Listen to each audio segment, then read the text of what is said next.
to my art channel. My name is Glaze. So for today's video, I'm actually going to show you the glazing process.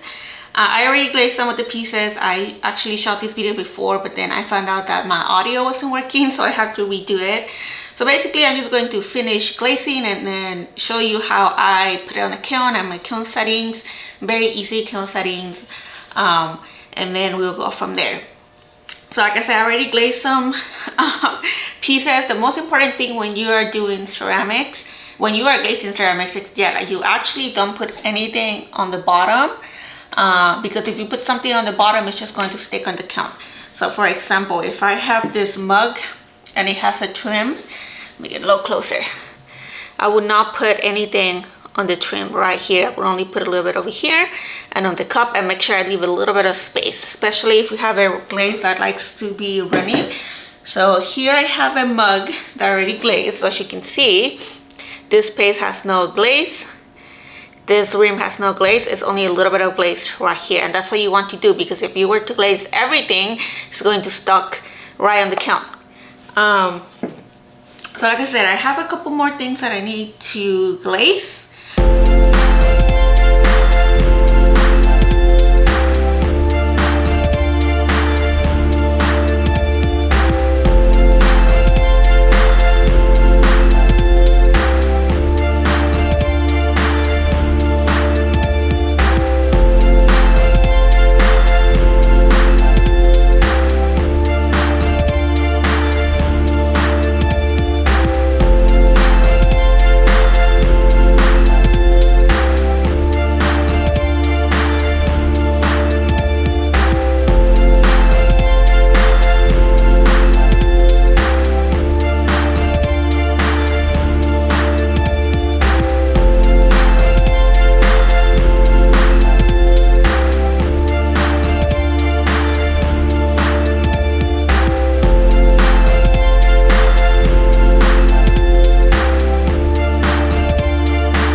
So I'm pretty much done glazing, but I wanted to show you how I clean up the bottom of the pieces before they go into the kiln. So as you can see, this one is very clean, so I don't need really to do anything with that.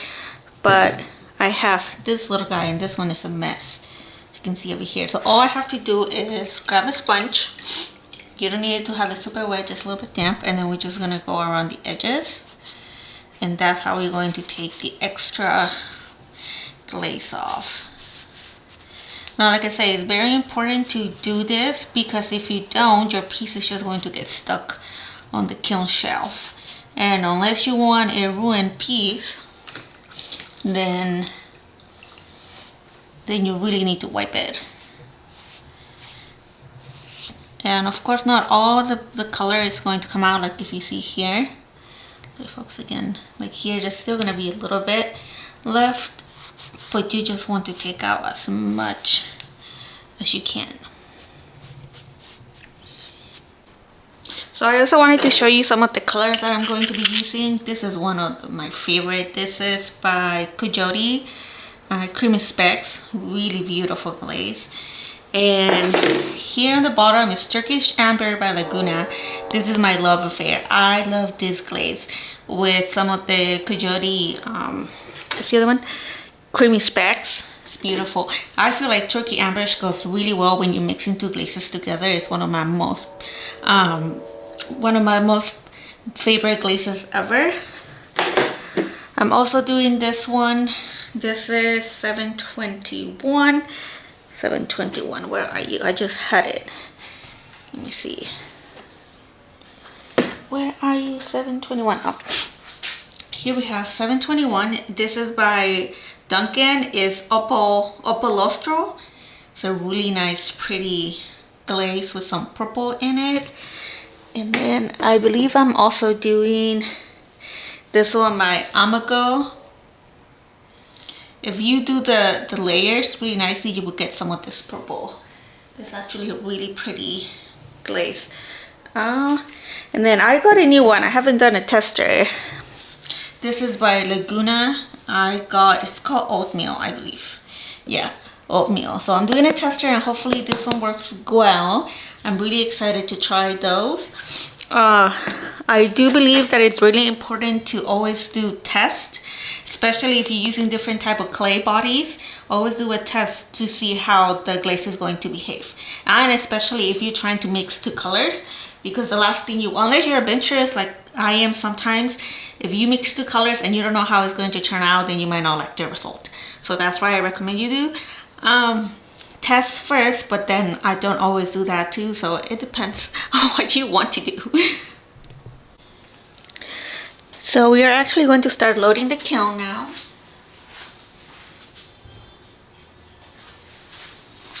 So as you can see, I'm not sure if you'll be able to see, but you don't want to put the two pieces touching together, because then they're just going to fuse together. Before I put them in, I'm going to do one last check to make sure there's no glaze. Since I don't have a lot of pieces, I'm not really going to worry about space that much.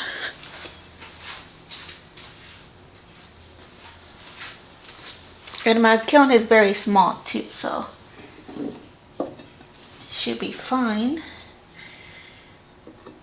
Let me see.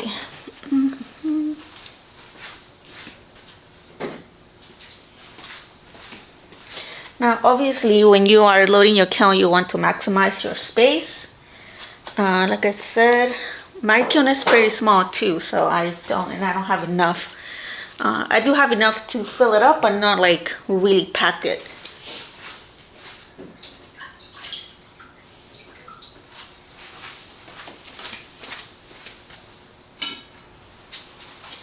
Now, this is super important. When you're going to put your kiln shelf, make sure it is clean from behind and from the edges, because if there's any particles, any dust, it's going to go on your pieces, and unless you want that look, then you go for it. But a lot of people don't want that, so just make sure you kind of wipe it off a little bit before putting the layer.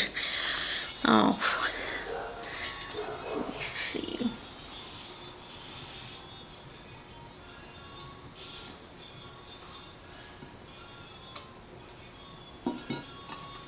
And I'm sorry if you could hear music, there's a party going on. So again, I'm going to do the same thing, make sure I take any dust, especially because my kiln furniture is in my garage, so it's getting dusty. It's dusty and it's been kind of windy lately. So I just want to make sure I minimize the risk of putting dirt on my pieces.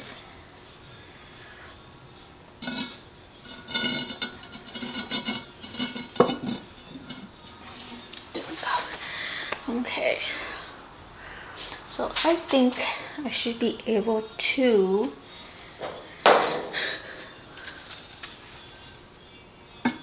only do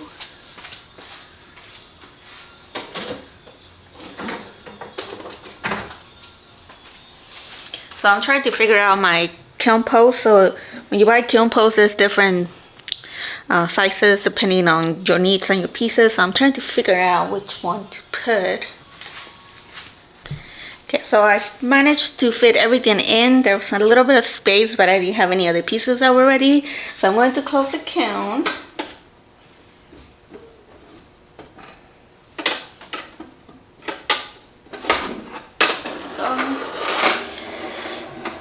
Very slowly, and then I'm going to show you my settings for firing. Okay, because this is a glaze fire, we are going to put the settings for that. So we're going to cone fire, preheat 0, cone 5, very important, speed medium, hold 0, and then we should be able to press start. So if you have any doubts, you could always hit on review. Wait, you're gonna hear that clicking sound, so that means that the kiln is on. So we could click review.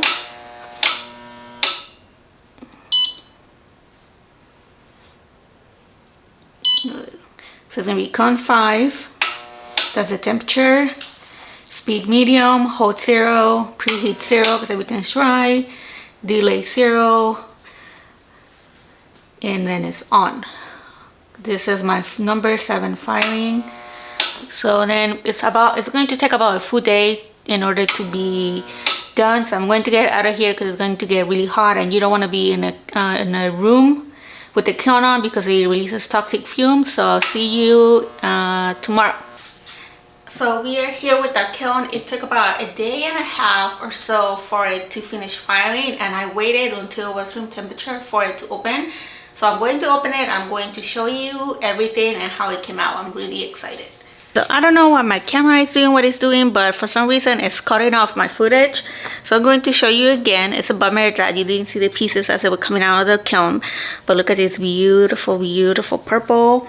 Now, this is the Laguna Oatmeal. This is one of the newest glazes that I bought, and I was so excited to try, and it came out beautiful. Look at the matte. Look how nice that is. This nice cup. It's kind of like a little setting here. Look at that, so pretty. Look.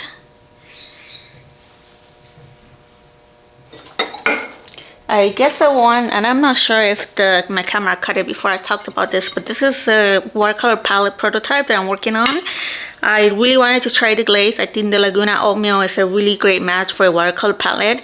Now this guy, as you can see, is not workable because it doesn't stay flat, and I already knew that was going to be a problem because when I took it out of the best fire, it was already a little bit not flat.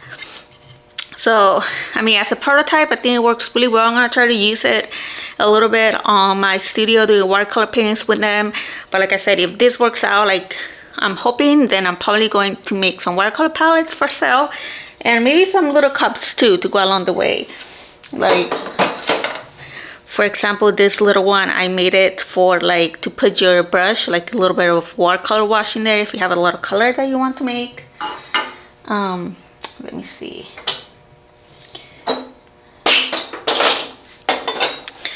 This one as well. So this one was made, like I said, as a concept to do a wash, watercolor wash, and the little thing to kind of wipe your brush in there.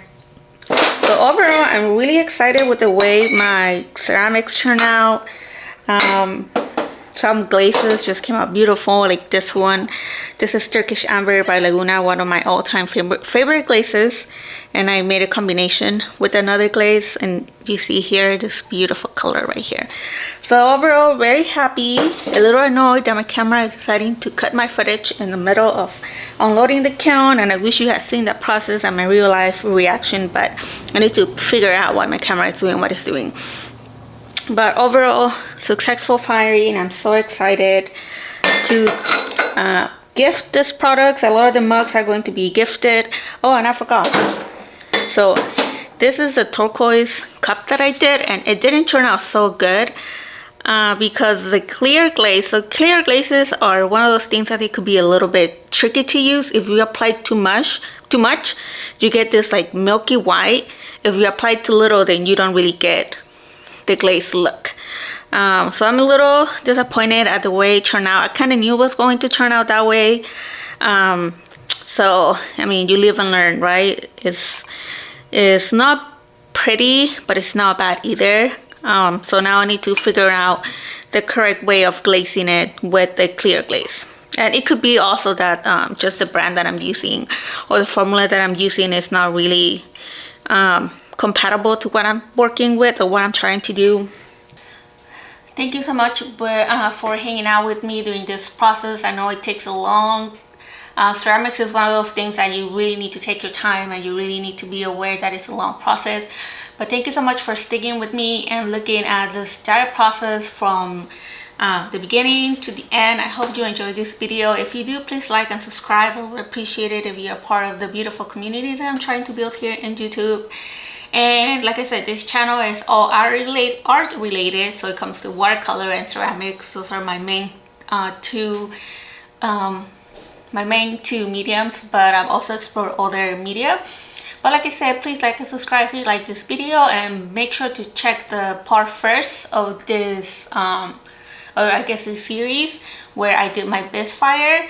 Like I said, hopefully you like this content and you are able to subscribe to my channel. And in the meantime, I have so many other videos that I'm trying to put out, so I'm going to be very busy. So please like, subscribe.